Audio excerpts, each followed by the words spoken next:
Bonsoir, pasteur Ruben Oum. Bonsoir. Je salue tous mes frères et mes sœurs et mes compatriotes, les Camerounais qui me suivent en ce moment. J'ai un très court message, mais très important à passer. Et ça a à voir avec ce qui se passe au Cameroun en ce moment. Et à tout ce grand désordre qui est en cours. J'ai ma petite contribution à apporter en tant que citoyen. Donc je vous salue tous. Et j'aimerais aujourd'hui parler comme un vieux, euh, comme un vieux sage. Parce que nous sommes à l'ère de la technologie et des téléphones portables et tout. Mais je crois que nous savons tous où nous venons. Nous sommes des Africains. Et on a une façon de parler, on a une façon d'expliquer les choses Je salue mon frère Ismaël. Nous avons une façon d'expliquer les choses chez nous qui n'est pas très conventionnelle. Mais nous-mêmes, on va comprendre ce dont il est question. Parce que les Africains parlent beaucoup en parabole. On ne se parle pas comme ça directement. Donc, je vais parler et ceux qui vont comprendre vont bien comprendre. Je suis Samuel Christian Tondje, je suis Camerounais et j'ai mon mot à dire. Essayez de comprendre cette histoire. Chaque jour, dans notre pays, il arrive que dans un marché, on attrape un voleur. Et lorsqu'un voleur est attrapé au marché, ce qui se passe avec ce dernier, c'est que il subit quelque chose qu'on appelle la justice populaire, en général. Et les gens se ruent sur lui, les gens se mettent à le battre parce qu'il a volé. Disons, il a voulu arracher le sac d'une femme. Il n'a pas réussi à s'enfuir. La foule s'acharne sur lui, il est battu et parfois il est tué sur place. Il y a beaucoup de gens qui participent à cette action, beaucoup de gens participent à le lyncher, beaucoup de gens participent à le frapper. Mais souvent on se dit, c'est pas moi qui lui ai donné le dernier coup, le coup de grâce, c'est pas moi qui ai allumé le feu sur lui. Parce que souvent quand on les attrape et qu'on les batte, à la fin on les brûle. Dans certains cas. Je voudrais qu'on pense à cette histoire-là, à ce voleur qu'on a attrapé et qu'on est en train de battre et qui meurt. Ma question c'est qui a tué le voleur? Qui a tué le voleur? Est-ce que parce que ce jeune homme a décidé de voler un sac, je dois devenir un meurtrier? Parce que quelqu'un a décidé de devenir un voleur, je dois devenir un meurtrier? C'est la question que nous devons tous nous poser. Beaucoup d'entre nous ont déjà participé à de telles actions. À lyncher un voleur, à le gifler en passant. Et puis tu attends quelques heures, tu entends quelques heures après qu'il est mort. Sache une chose, mon frère, sache une chose, ma soeur, tu l'as tué. Parce que ta gifle a participé à ce que son corps s'affaiblisse et qu'à la fin il meure. Parce que tu as ramassé la pierre pour lancer sur lui, tu es meurtrier, tu es meurtrière. Pourquoi est-ce que je parle de cette image? Parce qu'en ce moment, dans notre pays, c'est comme s'il y a un désordre organisé. On ne comprend plus ce qui se passe. La diaspora est en feu. On ne sait pas dans quelle direction les gens vont. Au pays, il y a une certaine incertitude. C'est comme s'il y a deux camps. C'est comme s'il y a deux présidents. Et c'est comme si chacun doit choisir son camp. Mais je parle ces derniers temps de la sagesse. Il faut agir avec sagesse. Il faut réfléchir avant de déclarer quelque chose. Mais ce soir, je suis sûr que j'ai bien réfléchi.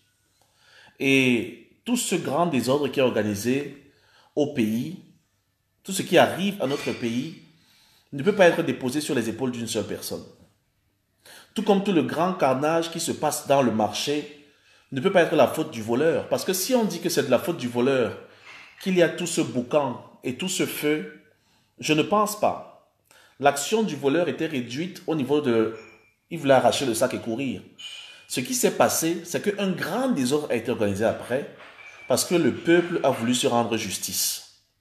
Certains ont pris des pierres, d'autres ont pris des bâtons, et le voleur a été tué. À cause d'un seul voleur, tu te retrouves avec plus de 100 criminels, 100 assassins. Parce que vous avez tous tué un voleur, mais vous êtes tous maintenant devenus des assassins. Et vous avez le sang de ce voleur dans vos mains. Qu'est-ce qu'il faut faire quand on attrape un voleur? On appelle la police. Dans le temps passé, quand l'Afrique était Afrique, on prenait le voleur et on l'amenait chez le chef. Et les notables décidaient de ce qui va arriver à ce voleur-là. Si on devait lui couper la main, s'il devait travailler pendant des semaines dans les champs de tout le village, il était puni par le chef. Aujourd'hui, nous avons la police. Et c'est la police qui décide d'attraper le voleur pour lui sauver la vie, mais pour lui donner une leçon aussi, pour que plus jamais il ne vole et que plus personne dans la société ne pense à voler. Je parle du pays. Aujourd'hui, nous voulons nous rendre justice. Qui est responsable de tous ce désordre au Cameroun en ce moment? J'ai découvert le responsable. Et le responsable, c'est toi. Le responsable, c'est toi qui n'a pas voté, mais qui te lance dans la rue pour manifester. Le responsable, c'est toi qui jette tes ordures en route et pas dans le bac à ordures.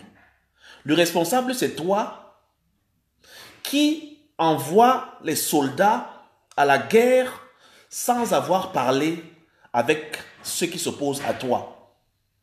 Le responsable, c'est toi qui est assis dans ton appartement à Paris ou à Washington DC et qui envoie des gens se faire tuer à Yaoundé ou à Bamenda. Le responsable, c'est toi qui détourne les biens de l'État et qui te moque des pauvres dont tu voles l'argent. Le responsable, c'est toi qui refuses de laisser le pouvoir et d'aller te reposer. C'est toi le responsable. Et ce qui se passe, c'est que tout le monde maintenant ramasse la pierre et veut se salir les mains. Et moi j'ai dit, je ne vais pas participer à la mort du voleur et devenir un meurtrier parce que je devais punir ce voleur qui a voulu arracher un sac ou qui a effectivement volé. Ce qui se passe, c'est que nous avons des téléphones portables, mais que faisons-nous de ces téléphones? Au lieu d'appeler la police avec les téléphones, on prend les téléphones et on filme l'action. Je prends cette image pour que nous comprenions un peu où on se tient. Beaucoup d'entre nous qui marchons dans les rues et qui disons j'ai gagné ou j'ai perdu, où on m'a volé mes voix, beaucoup d'entre nous n'avons pas voté. Beaucoup d'entre nous. C'est comme ces gens qui ont le téléphone et qui n'ont pas appelé la police, mais qui ont pris les photos de ce qui s'est passé. Qu'est-ce que tu fais dans la rue? C'est un grand désordre. Et la deuxième chose que j'ai envie de dire, nous accusons la France de chercher à déstabiliser notre pays, le Cameroun. C'est ça que nous faisons. Mais pourquoi est-ce que c'est en France qu'on va manifester? Quand allons-nous comprendre, en tant qu'Africains, que nous devons apprendre à gérer nos propres problèmes? Pourquoi est-ce que la diaspora camerounaise qui vit à Accra, au Ghana, ne va pas manifester devant le palais présidentiel du Ghana? Pourquoi est-ce qu'on ne peut pas aussi aller manifester devant le palais présidentiel au Burkina Faso? Pourquoi est-ce qu'on va seulement à Paris? Et ensuite, on va dire c'est Paris qui nous dérange, c'est Paris qui nous fait ceci. Mais attention, si Paris vient vous aider encore, ça veut dire que ce qui se passe là maintenant va se repasser, si c'est de leur faute. Est-ce que vous comprenez? Chez nous en Afrique, lorsque ton papa a été dur avec toi en général, c'est que, et que tu ne veuilles pas dormir à la maison, tu vas dormir chez ton oncle, tu vas dormir chez ta tante. C'est ça qu'on fait chez nous en Afrique. Alors, si on prend cet exemple-là et qu'on le met en grand, si quelque chose t'arrive, Cameroun, qui sont tes oncles, qui sont tes tantes? La France? C'est Washington? C'est Londres? Est-ce que vous ne trouvez pas que c'est insensé de marcher dans les rues de Paris, alors que vous savez que c'est Paris qui nous torture? Est-ce que vous ne trouvez pas insensé de marcher dans les rues de Londres, alors que vous savez que c'est Londres qui nous torture? Est-ce que vous ne trouvez pas anormal que quelqu'un assis dans son salon ici puisse vous envoyer vous faire tuer? Et à cause de toi, il y a un jeune homme qui se fait tirer dessus maintenant par un soldat. À cause de toi, il y a un homme maintenant, un soldat, qui se fait tailler à la machette. dans les forêts. À cause de toi, une maman est en train de perdre son fils. À cause de toi, un père est en train de perdre ses enfants. Parce que tu es assis dans ton luxe et tu envoies les gens faire la guerre. Le responsable dans cette histoire, c'est nous tous. Parce que si le voleur avait volé et qu'on avait appelé la police et que la police l'avait arrêté, le carnage se serait limité à l'endroit où le voleur a volé. Vous vous rendez pas compte que quand vous lancez les pierres sur le voleur, parlant de justice populaire, au même instant, les voleurs, des vrais voleurs sont en train de maintenant voler en vrai derrière. Vous vous rendez pas compte que lorsque vous lancez et que vous tuez ce voleur, vous êtes en train de gâter le commerce de Notre-Dame. Parce que le voleur était en train de fuir. Et vous l'avez rattrapé et il tombe là sur le comptoir de Notre-Dame qui n'avait rien à voir avec l'histoire. Et là, vous le tuez. Cette femme ne va plus vendre à cet endroit-là. Parce que le sang a coulé là. Tout le marché a été mis en feu. Parce que vous vouliez vous rendre justice. Regardez tout le gros désordre que vous êtes en train de faire. Et certains vont me dire que c'est de la faute du voleur. C'est de votre faute à vous tous.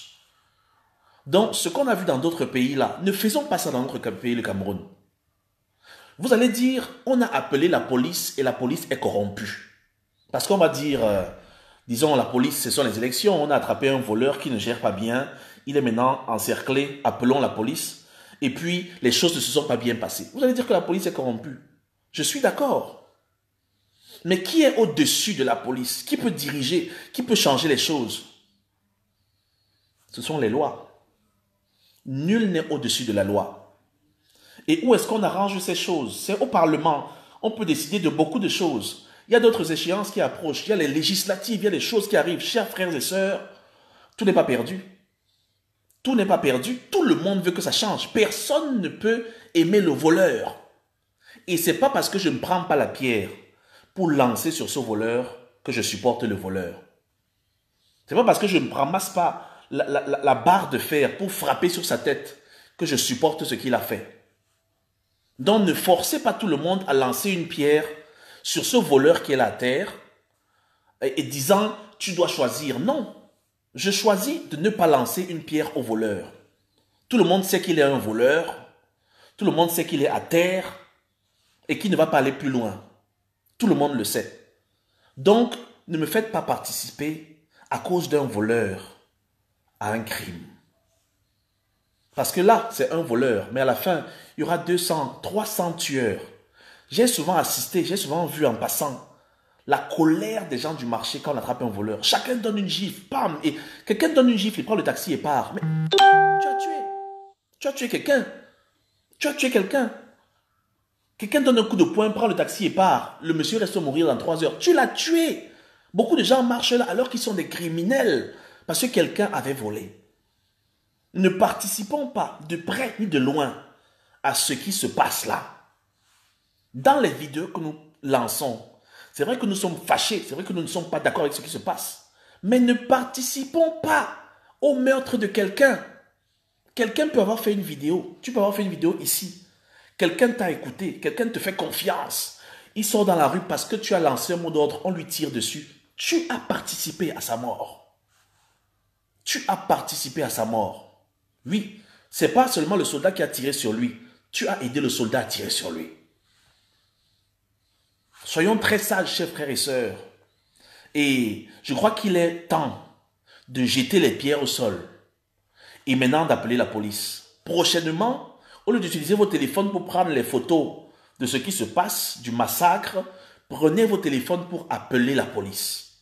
Je veux dire par là, prochainement, quand on va dire que c'est le vote, nous sommes près de 25 millions et plus dans notre pays, mais seuls 3 millions votent. Mais les gens qui manifestent, c'est près de 10 millions. Qu'est-ce qui se passe? Vous étiez où quand vous deviez voter? Soyons sages, chers frères et sœurs. Et que le sang de personne ne retombe. Sorry? The chef is here. Oh, Taina? I took my pause. Huh? I took my pause. Ah, okay. Yeah. Donc, que le sang de personne ne se dépose sur vos têtes. Que Dieu bénisse le Cameroun et on est ensemble. Merci.